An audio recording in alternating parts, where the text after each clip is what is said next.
अग्नेयं यज्ञम् अध्वरम् विश्वतः परिभुवसि सहि देवेषु गच्छति।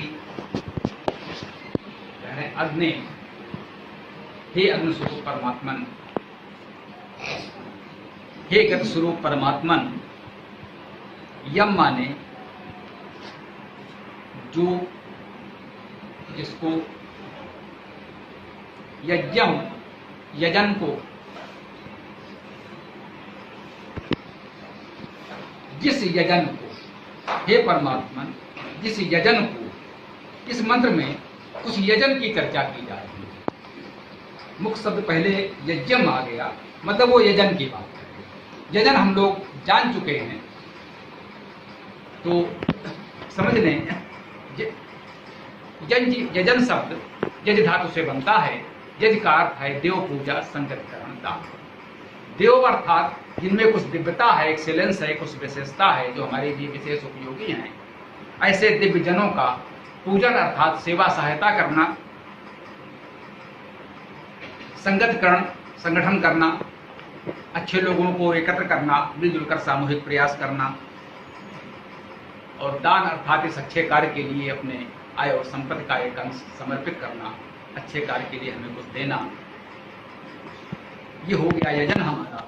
अब ये यजन के तो मूल अर्थ है यज धातु से, लेकिन जब हम इस प्रकार का यजन, एक अच्छा कार्य करने निकलते हैं, तो उसमें और कुछ गुण क्या आते हैं या आने चाहिए, या हमें क्या ध्यान रखना चाहिए कि अगर हम यजन कर रहे हैं, देव पूजा, संगतकरण, दान जैसे कुछ अच्छे कार्य कर रहे हैं, तो उसमें हमें किन बातों का ध्यान रखना चाहिए, वो ये मंत्र बताएगा हमें। तो उसके लिए अगला शब्द उन्होंने दिया अध्वरम। आ माने नहीं, ध्वर धातु का अर्थ होगा हिंसा करना, अर्थात अहिंसक। यजन को सबसे पहले तो अहिंसक होना चाहिए। इसमें बताया गया जो हम यजन करें उसमें एक बात तो आवश्यक है कि वो अहिंसक हो। हम देव पूजा करें और उसमें हिंसा हो जाए तो वो देव पूजा नहीं। हम संगतकरण करें, हम अपने समाज का संगठन करें, अच्छी बात है, लेकिन वो संगठन हिंसा करने लगे तो ये अच्छी बात नहीं, ये यजन नहीं। हम दान करें, लेकिन दान इसलिए करें कि उस दान से, धन से, संसाधन से दूसरों की हिंसा हो, ये अच्छी बात नहीं, ये यजन नहीं। तो ये मंत्र हमें बता रहा है कि जो यजन हम करें वो अहिंसक हो। हम किसी का पूजन करें, सेवा करें, सहायता करें, लेकिन उससे किसी अन्य की हिंसा ना करें। किसी भूखे को खिलाना अच्छी बात है, हम किसी दूसरे की रोटी छीनकर उसे खिला दें, तो एक को तो हमने खिलाया और दूसरे को भूखा छोड़ दिया, तो ये यजन नहीं हुआ। यजन तो तब हुआ जब हम अपने से कुछ बचा करके किसी को दे दें, हिंसा ना हो, किसी और को कष्ट ना हो। हमने संगठन बनाया, इसलिए बनाया कि जो हमारे संगठन से बाहर हैं उन पर आक्रमण किया जाए, उन्हें मारा जाए। तो यह संगठन डाकुओं का गिरोह है, लुटेरों का गिरोह है, अपराधियों का गिरोह है, ये यजन नहीं है, ये यजनकर्ताओं का संगठन नहीं है। अगर हमारा संगठन इसलिए है कि दूसरे निर्दोषों पर आक्रमण किया जाए, हिंसा की जाए, उन्हें मारा जाए, तो यह संगठन यजन की श्रेणी में नहीं आएगा। अगर हम दान इसलिए दे रहे हैं कुछ पैसे को एकत्र करके लोग दूसरों की हिंसा करें, तो ये यजन नहीं है। लोगों ने यजन किया, बहुत बड़ा संगठन खड़ा किया, लेकिन किस लिए किया? जो उनके गिरोह के बड़े लोग हैं उनकी खूब सेवा सहायता की, खूब मदद की, उन्हें मजबूत बनाया, खूब दान किया, करोड़ों अरबों रुपए चंदे में एकत्र हो गए, खूब खजाना भर गया उस गिरोह का, संगठन का, बड़ा संगठन भी तैयार हो गया, संसाधन भी एकत्र हो गए। अब करना क्या है? गुरक्षा के नाम पर निर्दोष गरीबों की हत्या कर दी जाए। वो दान इसलिए किया गया है कि इन हत्यारे गिरोह की गाड़ी में पेट्रोल डाला जा सके, उनके लिए हथियार जुटाए जा सके। तो ये जजन की श्रेणी में नहीं आता, ये हिंसा की श्रेणी में आता। आपने एकत्र किया,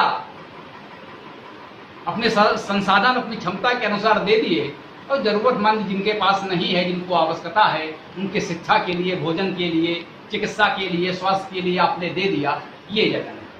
तो जजन की पहली बात इस मंत्र ने बताई कि उसे अध्वर होना चाहिए, अहिंसक होना चाहिए, किसी एक का भला करने में दूसरे का हित नहीं होना चाहिए, किसी अन्य की हिंसा नहीं होनी चाहिए। तो अग्नि यम यज्ञम अध्वरम, आगे कहते हैं विश्वतः परिभू असि। विश्वता माने विश्व से, सबसे, ता प्रत्यय से के लिए सर्वत्र आता है, सभी शब्दों में लग सकता है, ये व्यापक प्रयोग है। विश्वता माने विश्व से, अर्थात सबसे। परिभू, परिता चारों ओर से, भू माने होना। वो विश्व से परिभू है, सभी को साथ लेकर होता है। ये यजन जब होता है तो सभी को साथ लेकर होता है, किसी को छोड़कर नहीं होता कि भाई इतने लोग तो अपने हैं गिरोह के, इनकी चिंता तो हम कर लें, बाकी वो दूसरे दल के हैं, दूसरे संगठन के हैं, तो उन्हें मरने दिया जाए, नहीं, ये यजन नहीं होता। तो विश्व था परिभू असि माने हो। अगर ये यजन हो तो ऐसा हो कि जो सबको साथ लेकर चले और पूरी तरह अहिंसक हो। ये यजन की परिभाषा, यजन के लक्षण इस मंत्र ने हमको बताए। और अंत में तीसरे चरण में, जैसा हमने कहा सब गायत्री छंद चल रहा है, 8 वर्णों के 3 चरण होते हैं।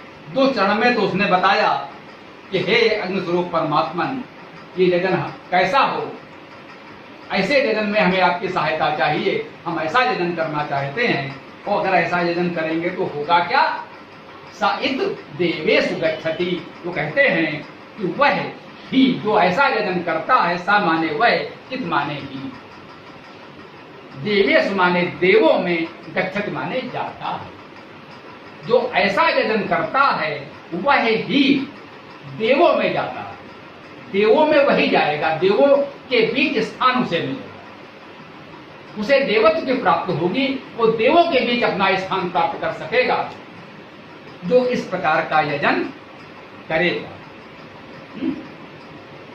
अग्ने यम यज्ञम अध्वरम विश्वतः परिभूवसी सायद देवेषु गच्छति। हे अग्निस्वरूप परमात्मन, जिस यजन को हम अहिंसक रूप से करते हैं, सभी को साथ लेकर करते हैं, हम ऐसा यजन करते हैं जो सभी को साथ ले ले, जिसके सीमाओं में सभी लोग, पूरा विश्व समाहित हो जाए। जब ऐसा यजन हम करते हैं तो ऐसा यजन करने वाला देवों को प्राप्त कर लेता है, देवों में जाता है, देवों को बीच स्थान प्राप्त करता है, अर्थात वो स्वयं देवतुल्य हो जाता है, देवत्व को प्राप्त कर लेता है। हमें ऐसे देवों का समाज बनाना है, हमें अपने अंदर ऐसा देवत्व जगाना है, ऐसा देवत्व उभारना है। हम प्रयास करें समाज में अधिक से अधिक लोगों में ये देवत्व जगे और ऐसे देवों का संगठन बने, तो ऐसा यजन हम कर सकते हैं।